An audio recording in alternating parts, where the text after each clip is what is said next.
조심스러운 의견이긴 한데 저는 지기현 재판장의 이 말도 안 되는 행동에 대해서 만약에 이 사법부라고 하는 지휘부, 그러니까 대법원장이나 이 대법관들이나 법원행정처가 아무런 시정도 하지 않는다. 그러면서 이렇게 계속 간다고 하면 이건 어마어마한 사법 불신이거든요. 이 재판을 누가 믿을 수 있겠습니까? 그리고 국민들이 그럼 항소심 재판은 또 무슨 근거로 믿습니까? 그래서 저는 만약에 여기서 조금이라도 사법부가 교정하거나 바로잡는 자정의 노력을 안 한다면요.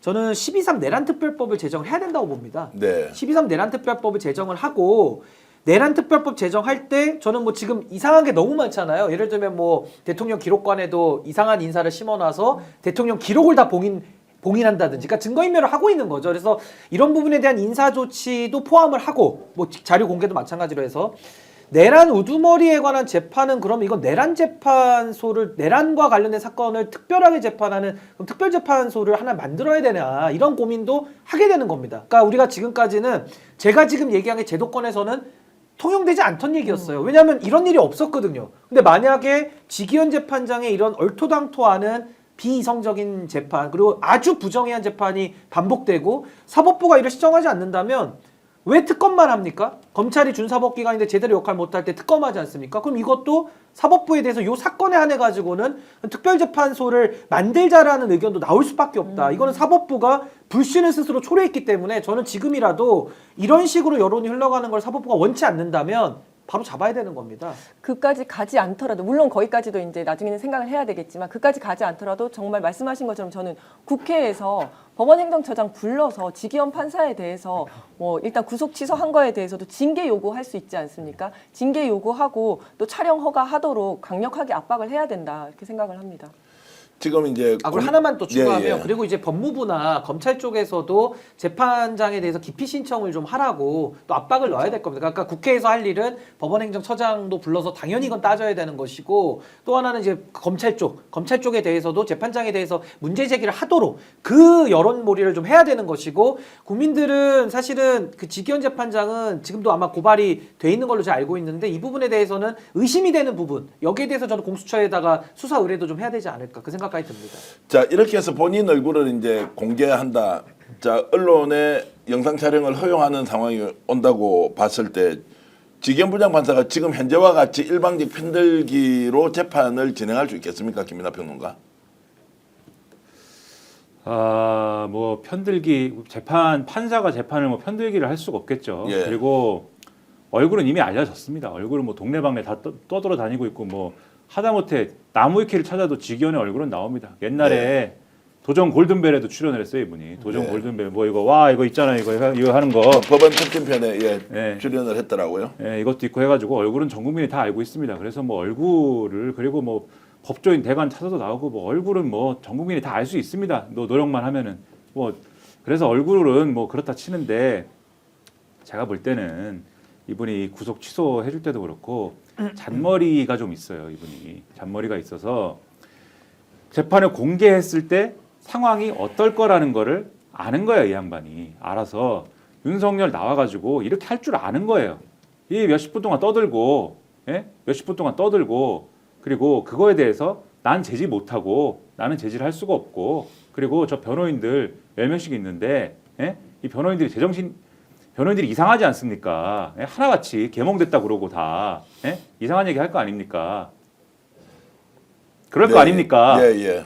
이상한 얘기하고 그러면 제지를 못할 거 아닙니까, 이 사람이. 그러면 그 장면이 노출됐을 때, 그 장면이 그대로 노출됐을 때 국민들이 그렇지 않아도 구속 취소한 사람이라고 하는데 그걸 그냥 용인하겠느냐 이거예요. 네. 그러니까는 제가 볼 때는 뭐 얼굴의 문제라고 하는 그 표현 속에는 제가 볼 때는 그런 장면이 노출되는 거에 대한 부담이 있지 않았을까라는 의심이 강력히 드는데, 그런데 어제 오늘 모든 신문이, 거의 모든 신문, 거의라고 하겠습니다. 거의 모든 신문이, 특히 어제는 이 촬영 불허한 거에 대해서 다 비난했습니다. 모든 신문이 다 비난하고, 이거는 굉장히 특혜고 불리한 일이고, 오늘 사설에도 계속 신문 사설에서 이런 식으로 하면은 이 재판이 공정하게 진행될 수 있다라는 믿음을 줄 수가 없다. 이거는 보수 언론까지 다 지적을 합니다. 그러면은 다음 재판에서는 어떻게 해야 되느냐. 그리고 이미 재판에서 무슨 일이 있었는지는 이미 다 보도가 됐어요. 이걸 뭐 막는다고. 그리고 사진을 못 찍게 했더니 신문들이 어떻게 하느냐. 그림을 그립니다.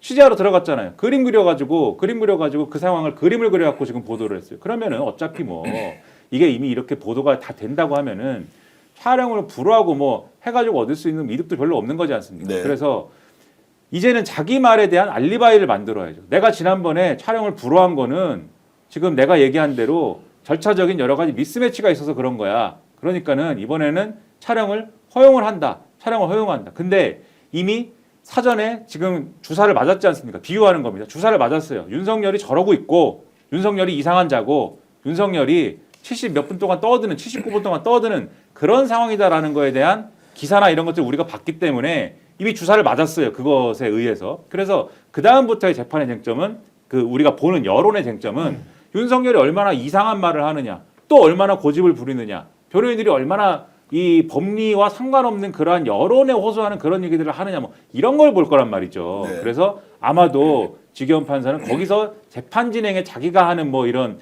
어떤 뭐 법 기술에 대한 뭐 얘기라든가 이런 것들은 그 여론에서는 상대적으로 비난의 가능성을 낮게 볼 수 있다. 아마도 그런 식으로 빠져나가지 않을까. 저는 그런 걸 우려하는 겁니다. 근데 저는 사법부가 이 부분을 절대 저는 지금 가볍게 여기거나 간과해서는 안 된다고 보는 게 지금 이게 무슨 윤석열 절도 사건 재판하는 게 아니잖아요. 윤석열 신호위반 사건 재판하는 게 아니지 않습니까?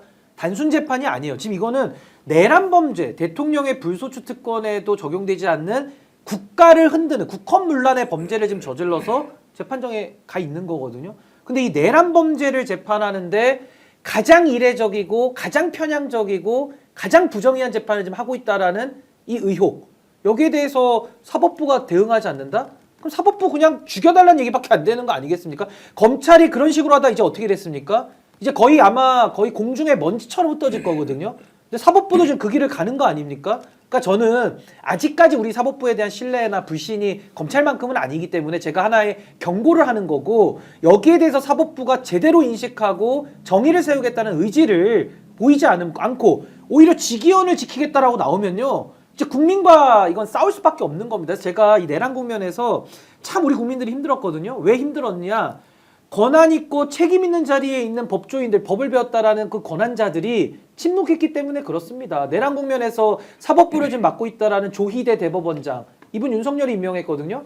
뭐 윤석열이 임명했으니까 윤석열이 내란 일으켜도 그럼 침묵하는 겁니까? 그게 윤석열 시대의 사법부가 취할 태도인 겁니까? 말이 안 되잖아요. 본인들이 사법부가 내란은 잘못됐고 이건 위헌 위법의 계엄이다. 그리고 이번에도 한덕수 대행이 이상한 위헌적인 행위할 때 그거 헌법에 맞지 않는다. 이런 얘기를 최고 법원에서 입장을 내야 그래야 나라의 국면이 정리될 거 아닙니까? 지금도 직위원 하나 살리자고 마치 무슨 라이언 일병 구하기처럼 라이언 귀현 구하기를 한다고 하면은 이건 정말 사법부가 이제는 저는 돌이킬 수 없는 불신의 길로 간다. 이거 재판이요. 절도 아니고요. 단순 폭행 아닙니다. 내란죄 지금 재판하고 있는 겁니다. 똑바로 해야 됩니다. 자, 이제 영상으로 공개가 되면 언론에 사진이 공개되면 직위원 부장 판사는 좀 재판 진행 방식을 바꿀 거라고는 생각을 하십니까? 바꿀 수밖에 없다. 당연히 이제 공개되면은 또 연출을 하겠죠. 아무래도 네. 비공개가 본인이 편하고 유리하니까 지금까지 비공개라는 이 무리수를 더 왔던 건데 뭐 만에 하나 정말 뭐 국민들의 여론이 일고 해서 공개를 한다고 하면은 상당히 그 재판 진행 태도에서는 또 근엄한 모습을 보이려고 할 수도 있겠죠. 이분은 상당히 정치적인 사람으로 이미 보여지니까요. 자, 재판부를 이제 기피할 수도 있고 판사는 회피할 수도 있지 않습니까?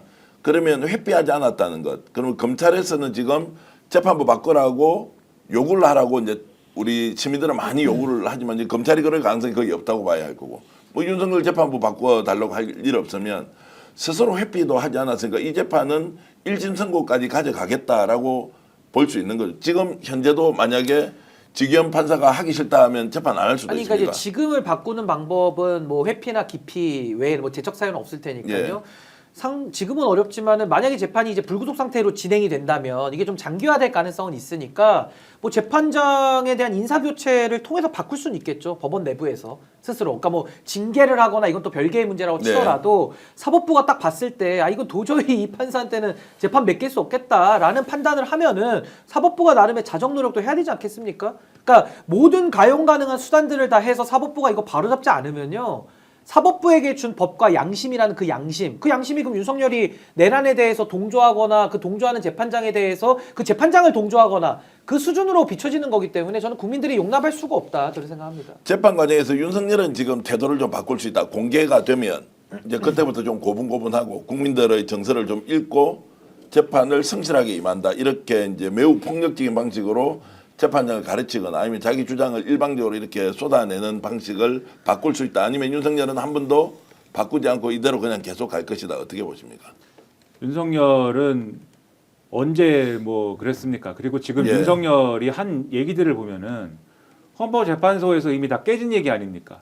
그런데 이 변호인이 하는 얘기는 헌법재판소가 뭐 신이냐 뭐 이런 태도거든요. 그러니까 인정하지 않겠다라는 거 아닙니까? 그런데 그거는 법조의 논리, 법 논리로는 이해할 수가 없는 얘기예요. 제 생각에는 여기 두 분이나 변호사가 계시지만 저는 변호사도 없고 뭐 아무것도 없지만은 제가 생각할 때는 이미 과거에 이제 전두환 등에 대한 이러한 이제 판결로만 봐도 이거는 말이 안 되는 얘기를 하고 있는 거거든요. 근데 그 말이 안 되는 얘기를 헌법재판소 탄핵 심판에서 하고 왜 이 내란죄 재판에서 왜 또 할까? 특히나 내란죄 재판은 그냥 탄핵 심판으로 끝나는 게 아니라 탄핵 심판은 파면으로 끝나는 거지 않습니까?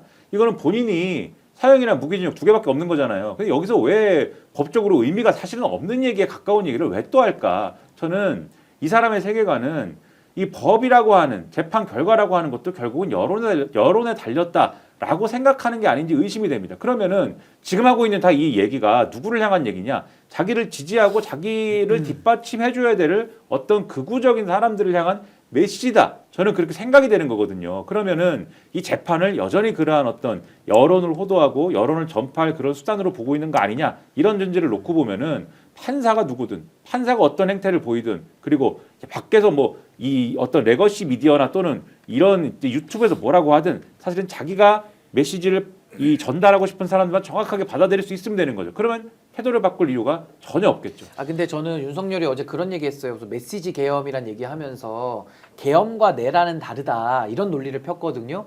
근데 그 말이 반은 맞고 반은 틀려요.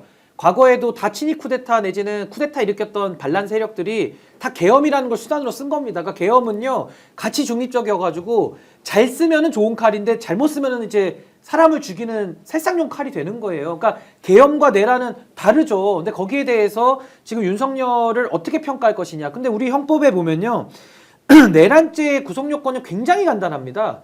국헌문란의 목적. 그래서 그 목적에 대한 그 해설이 또 법에 나와 있고. 내용은 간단해요. 국가기관의 기능을 무력화시키는 거예요. 폭동을 일으키는 겁니다.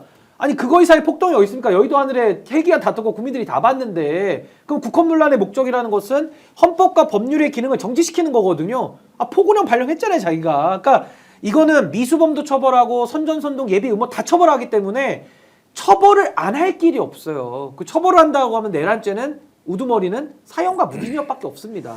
근데 여기에 대해서 지기현 부장이 저런 식의 아주 그 말랑말랑한 태도를 보인다는 것은 정말 이거는 우리 형법 내지는 헌법에 대한 정면 도전 아닌가 저 그렇게 생각합니다.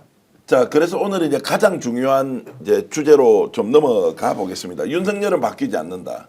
그러면 지기현을 윤석열의 저런 태도나 방식을 그대로 인정하면서 계속 끌려갈 것이냐, 아니면 지기현이 독자적인 판단을 해서 뭔가 조치를 할 것이냐.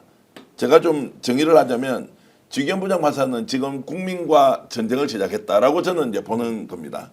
자, 그런 면에서 윤석열이 바뀌지 않으면 지기현은 과연 어떤 선택을 할 거냐, 이런 방식으로 끌려갈 것이냐 아니냐라는 부분은 김민하 평론가 어떻게 보십니까? 근데 이제 판사는 법에 의한 판단을 해야죠. 법에 근거한 판단을 해야 되는 겁니다. 그래서 국민과 전쟁을 시작하면 안 되고요. 국민하고 전쟁을 하면 안 됩니다. 네, 국민하고 전쟁을 하면 안 되고 법을 근거해서 판단을 해야 되고, 윤석열이 하고 있는 행위가 뭐냐에 대해서 지금 신인규 변호사님이 이제 법리적인 아주 단호한 그런 말씀을 해주셨지만, 제가 말씀드리는 것은 여론을 자꾸 호도하려고 하는 것이고, 이 사람의 세계관에서 그렇다는 거예요. 법이 그렇다는 얘기가 아니고, 이 사람은 여론을 동원해서 지금 법을 무력화시킬 수 있다라고 생각하는 게 아주 인에 박인 사람입니다. 윤석열은 그렇게 생각을 하는 거예요. 전혀. 그런데 우리 법은 그런 것을 용인하지 않죠. 용인하지 않아야 하고. 그런데 어쨌든 그런 행위를 하면서 뭘 합니까? 두 가지를 합니다. 첫째, 극우 시대들의 그리고 극우 유튜브에 계속 먹을거리를 던져줘요. 계속 떠들거리를 던져줍니다. 둘째, 뭘 합니까? 국민의힘 경선에 개입을 합니다. 그리고 국민의힘 경선뿐만이 아니라 범보수의 무슨 이 대권을 겨루는 그게 뭐 단일화가 되는 것인지 오늘 뭐 보도된 빅텐트가 되는 것인지 무슨 텐트가 되는 것인지 그건 모르겠으나 그런 것을 개입을 합니다. 그러면은 여기서 뭘 생각해야 되느냐? 이게 내란이라는 범죄가 되는 것인데 결국은 자신의 어떤 범죄 행위와 관련된 여러 가지들이 있을 거 아닙니까? 지금 이 윤석열과 직간접적으로 연루된 대통령 권한대행이라는 사람을 중점으로 해서 인사권이나 이런 거를 여전히 행사를 간접적으로 하고 있는 정황들이 있는 거잖아요. 오늘도 뭐 한겨레 이런 일면 기사 보도를 보면은 알박기 인사를 막 전방위적으로 하고 있는 거 아닙니까? 네. 이 정권 다 끝나가는데 며칠 되지도 않는 권한대행 권한을 가진 인사가 알박기 인사를 그냥 전반적으로 다 하고 있는 거거든요.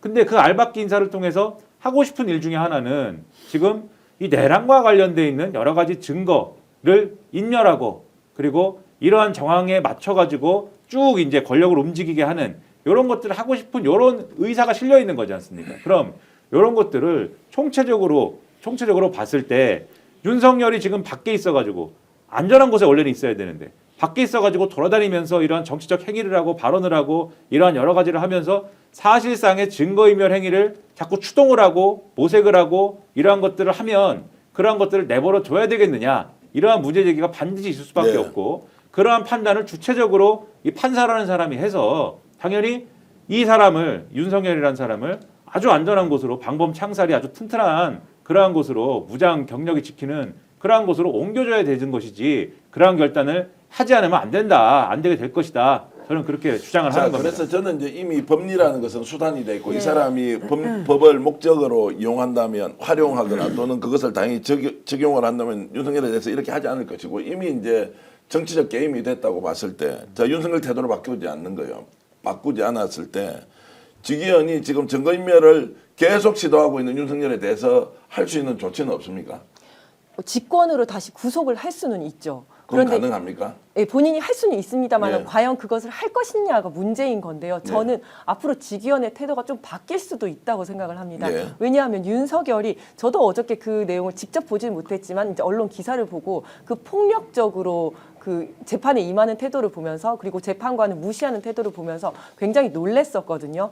근데 정말 윤석열은 이게 자신의 그냥 성향이 나오는 것을 넘어서서 저는 이게 재판에 대한 전략이자 의도라고 생각을 합니다. 윤석열의 예. 의도이다. 이렇게 폭력적으로 강압적으로 나가서 직위원을 압도를 하겠다. 판사를 압도를 하겠다라는 의도가 숨겨져 있다고 생각을 하고 이미 구속 취소에서 한번 재미를 봤을 거라고 생각을 합니다. 네트워크를 통해서 압박을 했고 그것이 통했다. 그래서 앞으로도 계속 이런 식으로 내가 압도를 하겠다라는 식으로 갈 거라고 생각을 하고 사실 이제 직위원도 어제 좀 놀랐을 거라고 생각을 합니다. 그런데 만약에 촬영이 허가가 돼서 이것이 오픈까지 된다. 직위원은 앞으로 이런 태도로 계속 가지는 못할 겁니다. 왜냐하면 첫 번째 그냥 막말로 너무 쪽팔리거든요. 판사가 어떻게 피고인한테 이렇게 당하는 모습을 그대로 카메라 앞에 노출을 할 수가 있겠습니까? 절대 그렇게 못할 거고 그래서 뭔가 자신의 태도도 바꾸고 또 어떻게 보면 약간 굴복을 해가지고 편의를 봐주려고 했었던 것도 모두가 지켜보게 되면서 그런 것들도 많이 교정이 될 겁니다. 그래서 여기에서 본인이 윤석열을 대할 때 어떻게 해야 될지를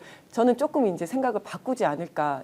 라고 생각합니다. 신은기 변호사 이제 헌법재판관은 8인이 있었고 9인 완성체가 이제 이루어지지 않았지만 거기에서 재판을 진행하는 거고 지금 여기에는 이제 보장판사의 배석 둘이가 있지 않습니까? 2명이 있는 상황에서 윤석열이 계속 자신을 공격을 하고 바꾸지 않는다라고 하면 구속 취소 사유와 달리 이게 재판부가 용납이 되느냐 아니냐라는 것은 지극히 개인적으로 판단을 할 가능성도 있다. 그러면 자신이 살기 위해서 뭔가 적극적인 조치를 취할 수 있지 않느냐라는 것이 어제 밤늦게까지 제가 취재를 해보니까 직위원 부장판사를 비교적 잘 안다는 사람 살기 위해서라도 다른 선택할 수 있다라고 분석은 하더라고요. 근데 그게 얼마나 웃긴 얘기입니까? 그거 웃기니까 아니, 법과 양심에 따라서 판단을 해야지. 자기가 생명의 위협을 느끼고 쫄면은 구속시키고 아니면은 봐주고. 그러니까 이 판사 자격이 없는 사람이라는 좀 반증으로밖에 안 들리고요. 네. 무엇보다 구속 취소 인용 결정 동의할 수 없는 결정입니다만은 그때 그 결정을 내리더라도 원래는 윤석열에 대한 구속 필요성이 높기 때문에 구속영장을 자기가 발부를 하고 그러고서 구속 인용 그 취소에 대해서는 또 다투게끔 조치를 취했어야 되는데 검찰만 맹신하면서 그냥 풀어줬다. 아까 전 아까 그걸 미필적 고의라고 전 얘기를 한 거 아니겠습니까? 그러니까 이런 상황에서 지기현 부장판사는 지금 입이 10개라도 할 말이 없는 거예요. 근데 지금 이 상황을 극복하는 방법은 본인이 다시 또 영장을 직권으로 발부할 수 있으니 발부해서 구속 상태로 재판을 하는 방법이 하나가 있는 것이고, 또 하나는 어차피 윤석열은요, 윤석열이 먼저 가냐 김건희가 먼저 가냐만 남아있을 뿐이지 둘 중에 하나는 이제 별건으로 또 수사될 게 너무 많습니다 지금. 근데 그 수사만 진행되면 어차피 영장은 나와서 구치소 갈 운명이긴 하거든요. 그러니까 뭐로 됐든 이제 가긴 갈 것인데, 지금 이 상황에서 지기현 부장은 저는 매우 정치적인 인물로 파악이 되기 때문에 또 여론의 눈치를 많이 볼 것이고, 그렇다라고 한다면은 또 본인의 뭐 태도를 바꿀 가능성도 뭐 닫혀 있지는 않은 상황인 거죠. 근데 이 부분 질문을 좀 더 깊이 드리면, 지난번에 헌법재판소에서 5대3 대들하기도 아니다, 뭐 여러 가지 이제 시간이 지체되는 과정에서 결국에는 여론, 국민, 민심의 방향대로 이제 따라가지 않습니까? 그것이 판사의 고유 권한에 의한 재판관들의 판단이라 하더라도 영향을 받지 않을 수는 없다. 판사도 사람인지라 윤석열에 대해서 이렇게 당하고 그대로 계속 가서 끝까지 편파 판결을 내렸다라는 오명을 본인이 덮어쓴다. 그리고 그 뒤에 변호사 개업해서 엄청 좋은 데 가서 내가 뭐 제대로 뭐 이렇게 이제 생각을 해보면 지기현이 버틸 수도 없을 것이다라는 이제 얘기가 나오는 거예요. 근데 그게 좀 차이가 있는 게, 헌법재판은요 정치 판단소는 아니지만 분류 자체가 다릅니다. 정치적 사법재판이라고 해서 국민 여론을 고려해서 하는 재판이 이제 헌법재판소에 나오는 그 5가지 재판이고, 형사재판은 여론 보고 하면 안 되죠 사실은. 네. 근데 이분은 얼마나 첫 단추를 잘못 깼길래, 그럼 여론이 나쁘면은 뭐 내란인 거고 여론이 좋아지면은 또 내란이 아닌 게 되는 겁니까? 그 정치를 해야죠. 그래서 제가 지기현 부장에 대해서는 어느 방송에서 법복 입은 정치인이다라고 제가 표현까지 했습니다. 굉장히 모욕적인 표현이죠. 근데 본인이 그런 행동을 하고 있잖아요. 그러니까 지금도 우리가 여기서 재판을 놓고 평론한다는 것도 참 자괴감이 들고요. 형사 재판은 여론과 사실 상관없는 재판인 겁니다. 원래대로 하면 죄가 있으면 있다 없다, 실체적 진실 발견과 피고인에 대한 인권 보장, 이 2가지만 놓고 결론을 내리는 거고 법으로 말하는 건데, 지금은 뭐 완전히 지금 거꾸로 돌아가가지고 헌법재판 하듯이 무슨 여론을 고려하고 이렇게 한다고 한다면은 그 자체가 좀 본인에게 상당한 좀 모욕일 것이다. 좀 똑바로 일을 하셔야 되지 않겠습니까? 오늘 방송 어떠셨습니까? 마음에 들었다면 구독, 좋아요로 스픽스를 응원해 주십시오. 여러분들의 구독, 좋아요는 가장 큰 힘이 됩니다. 스픽 구독, 좋아요.